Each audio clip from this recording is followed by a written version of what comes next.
me ask you, the government right now has been given a year to redraft legislation after the Supreme Court struck down the prostitution laws in this country.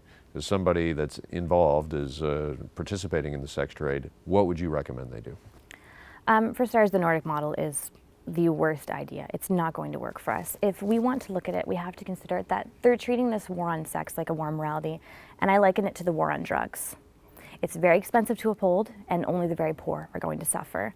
The Nordic model comes in, what they're going to do, it's going to drive the women further away, so the ones that have other options. You know, if it was me at that time in my life and I thought, if I want to go into this, if it's super legal, you know what, I had other options. I was living fairly comfortably. The women that have other options, they will take them. But those women that do not have the option, the ones that are vulnerable, the ones that are on the street, the ones that are harboring addiction, and again, the ones that, you know, don't have other choices, it's going to make it tougher on them. We need to implement laws that make it safer for Canadian citizens, for the women working.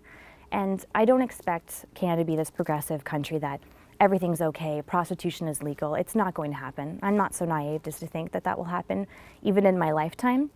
I can only hope that somebody will sit down and consider the safety of the women involved, really look at both sides and understand we're not all criminals. We're not all drug-addled prostitutes. We're not all pimped out. All the men are not pimps, and all the men are not criminals that are involved.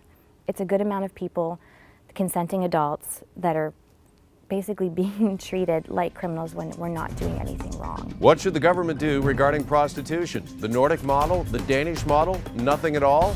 You decide when Canadians Talk Prostitution, Monday, March 31st on the Corus Radio Network. Join me, Jeff MacArthur, 7 Eastern, 4 o'clock Pacific on your local Corus radio station.